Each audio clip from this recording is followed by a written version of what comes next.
नमस्कार। आज मैं निका जी के साथ बैठा हूँ और निका जी के चाहते हैं कि कुछ सवाल मेरे से वो पूछें, और मैंने कहा कि पूछ लीजिए, अगर छुट्टी तो है ही है तो पूछिए निका साहब, क्या पूछना चाहते हैं। सर देखिए, हम आपका बड़ा सत्कार करते हैं, आप हमारे सीनियर हैं, और जब भी कोई दुविधा होती है, कोई डायलिमा में होते हैं, तो हम आपसे सुझाव के लिए, आपकी सलाह के लिए आपके पास आते हैं, और आप हमेशा ही उसका अच्छा सुझाव देते हैं जो कि एक आम इंसान की समझ से परे होता है। तो मेरा मानना है कि इस समय जो हम दुविधा में हैं, हाई कोर्ट के अंदर हम कार्य कर रहे हैं, चाहे वकालत है, चाहे किसी तरह भी हम अपनी रोज़मर्रा के काम कर रहे हैं, बिल्कुल। पर हाई कोर्ट के अंदर आप इसके बारे में क्या कहना चाहेंगे कि जो जुडिशरी का इस समय एक कलंकित हो चुकी है जुडिशरी, जो वर्मा जी का केस है, जस्टिस वर्मा जी का, और कई और ऐसे इंसिडेंट हुए हैं जिनके करके जुडिशरी को कलंकित होना पड़ा है, और आम समाज, आम लोग इससे थोड़ी घृणा करने लगे हैं जुडिशरी से। तो आप इसके बारे में क्या कहना चाहेंगे कि क्या वाकई जुडिशरी आज भी थर्ड पिलर ऑफ डेमोक्रेसी है, या ये बाकी पिलरों को कमज़ोर कर रही है?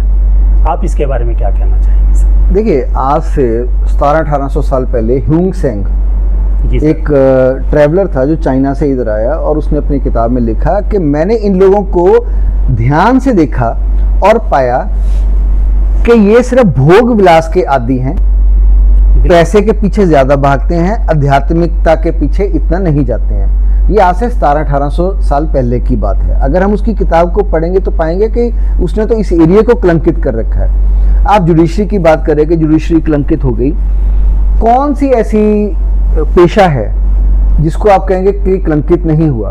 पॉलिटिशियंस को पहले आपने कह दिया, फिल्म एक्ट्रेसेस को, एक्टर्स को, एक्ट्रेसेस को फिर आपने कह दिया, डॉक्टरों को आपने ये कह दिया कि ये किडनी निकाल लेते हैं लोगों की, और एडवोकेट्स को भी आपने मतलब इस तरह से करने की कोशिश करी। हालांकि एडवोकेट्स पे ये स्टिक नहीं करता क्योंकि काले कपड़े होते हैं और ऊपर चीज़ें स्टिक नहीं करती हैं इस तरह की, लेकिन फिर भी ये तो कहा गया ना कि अपनी मर्यादा से वो बाहर गए हैं।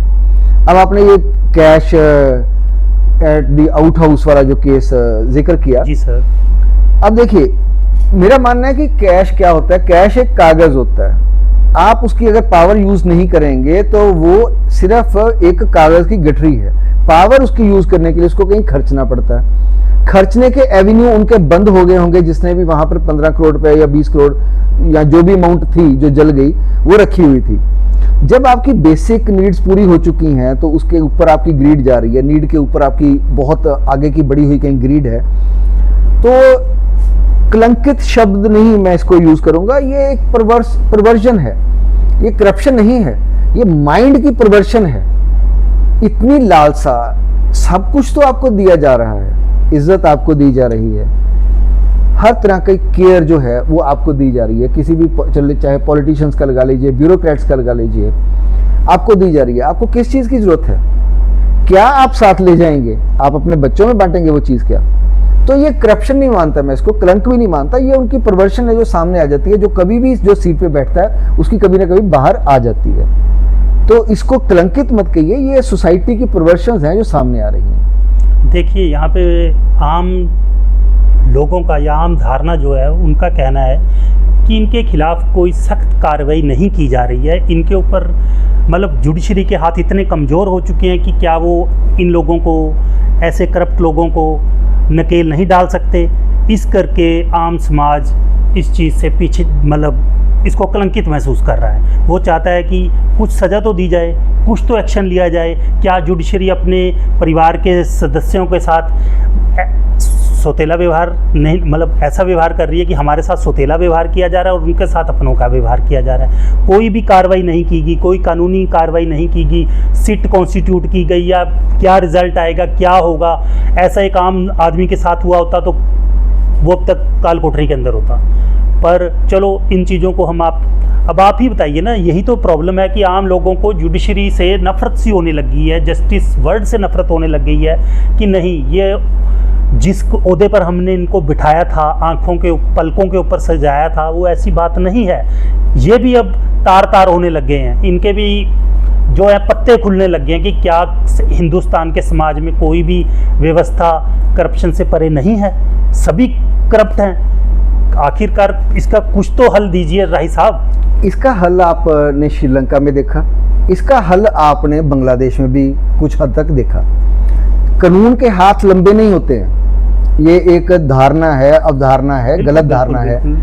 जनता के हाथ लंबे होते हैं, उठते नहीं है वो। जैसे हनुमान जी की पूंछ सड़क पर पड़ी हुई थी जब पवन पुत्र दूसरे भीमसेन जी जा रहे थे वहां से और हिल नहीं रही थी, वैसे जनता के हाथ नॉर्मली पड़े रहते हैं, लेकिन जब वो उठते हैं तो वो उतने ही भारी होते हैं। उसी से न्याय की जो प्रक्रिया है, ये हम सोचते हैं कि ये जुडिशरी से अथवा कॉन्स्टिट्यूशन से, ये यहाँ से आती है। जो न्याय की प्रक्रिया है, ये जनता के हाथों की जो पावर है, ये उससे आती है। अगर जनता ही हाथ पे हाथ धर के बैठ जाएगी और कुछ करेगी नहीं और एक्सपेक्ट करेगी कि सब कुछ जो करेगी सरकार करेगी, तब इस तरह का न्याय हमें मिलना शुरू हो जाता है, जिसमें justice need not be done and need not even seem to be done.